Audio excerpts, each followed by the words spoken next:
दुश्मनान हक हमेशा से ही इस्लाम को मिटाने और इसको बदनाम करने की नाकाम कोशिशें करते आ रहे हैं, लेकिन ना कामयाब हुए और ना ही रहती दुनिया तक वो कभी कामयाब हो पाएंगे। ये बात रोज़े रोशन की तरह आया है कि इस्लाम ही दुनिया में मौजूद तमाम मज़हब में से सच्चा और शफाफ दीन है, और इस बात में कोई शक नहीं कि इस्लाम ही वो वाहिद मजहब है जो क़यामत तक बाकी रहेगा और इसको मानने वाले जन्नत में जाएंगे। अल्लाह ताला शुरू से ही कुरान मजीद के मौजज़े अश्कार करता रहता है, जिनको देखकर लाखों लोग दायरा इस्लाम में दाखिल हो रहे हैं। आज हम आपको ऐसे ही कुछ सच्चे ईमान इफरोज वाक़या सुनाने जा रहे हैं कि कैसे इंडियन अदाकार और दीगर मशहूर अफराद ने कुरान मजीद से मुतासिर होकर इस्लाम कबूल किया। विवियन डिसीना इंडियन टीवी ड्रामों के मकबूल तरीन अदाकार रह चुके हैं। उन्होंने अचानक इस्लाम कबूल करके पूरी दुनिया को हैरान कर दिया है और दुश्मनान इस्लाम की आंख में खटकने लगे। इस वजह से उनको इंतहा पसंदों की तरफ से आज तक मुसलसल धमकियां मिल रही हैं, लेकिन उन्होंने अपने एक इंटरव्यू में कहा कि मुझे अब किसी की भी परवाह नहीं है, मैं इस्लाम कबूल करके बहुत इत्मीनान में हूँ। अगर मैं कत्ल भी हो गया तो शहीद कहलाऊंगा।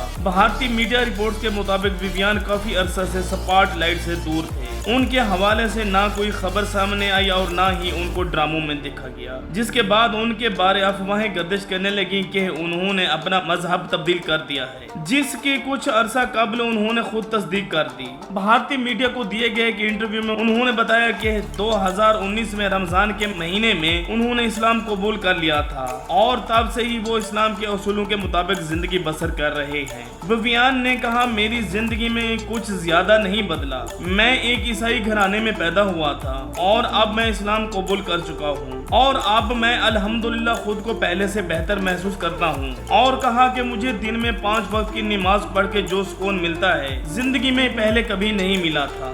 उनसे पहले भी कई मशहूर अदाकार इस्लाम कबूल कर चुके हैं, जैसे कि जनूबी एशिया के सबसे कम उम्र म्यूजिक डायरेक्टर का एजाज रखने वाले इंडियन मौसीकार जोवन शंकर राजा अपनी मां के इंतकाल के बाद इस्लाम की तालीमात से मुतासिर होकर इस्लाम कबूल कर चुके हैं। अपने एक इंटरव्यू में जोवन ने कहा कि उनके वालिदैन कट्टर हिंदू थे और वो अपने अकायद में इतने पक्के थे कि घर में अगर कोई गिलास भी टूट जाता तो वो पंडित को बुला लेते थे। 2011 में अपनी वालदा के इंतकाल के बाद जोवन काफी बेसुकून रहे। उनके दोस्त ने उनको मुसल्ला दिया और कहा, जब भी वालदा की याद से दिल बोझल हो तो इस पर बैठ जाया करना। जैसे ही वो जाए नमाज पर बैठे तो ज़ारो कतार रोने लगे और इस वाक़ये ने उनकी रूह को तरोताज़ा कर दिया, जिसके बाद उन्होंने कुरान करीम का मुताला करना शुरू कर दिया। जोवन शंकर का कहना है कि जैसे उन्होंने कुरान पाक को समझना शुरू किया, उन पर कायनात की हकीकत अश्कार होने लगी और बिल आखिर जनवरी 2014 में उन्होंने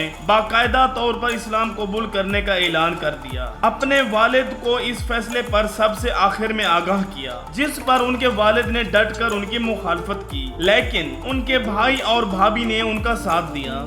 AR Rahman Indian music industry के मशहूर तरीन शख्सियत हैं। उनका जन्म एक हिंदू घराने में हुआ था। कई मन्नतों और मुरादों के बाद पैदा होने वाले वालिदैन के लाडले बेटे दिलीप कुमार। मौजूदा AR रहमान की तबीयत खराब रहने लगी तो उनकी मां ने लोगों के कहने पर एक पीर के पास हाजिरी दी और मन्नत मानी, जिसके बाद दिलीप की तबीयत अल्लाह के हुक्म से ठीक और मां का अकीदा पुख्ता हो गया। इस वाक़े के बाद पूरे घराने ने इस्लाम कबूल कर लिया और दिलीप का नाम अल्लाह रखा रहमान रख दिया गया। AR रहमान को आज तक जितने भी अवार्ड मिले उतने आज तक किसी भी मौसीकार को नहीं मिले। इसके अलावा उनको 7 नेशनल अवार्ड्स और 4 फिल्म फेयर अवार्ड मिल चुके हैं। 2005 में उन्होंने अपना म्यूजिक स्टूडियो बनाया था, जो आज एशिया का सबसे बड़ा और जदीद स्टूडियो माना जाता है।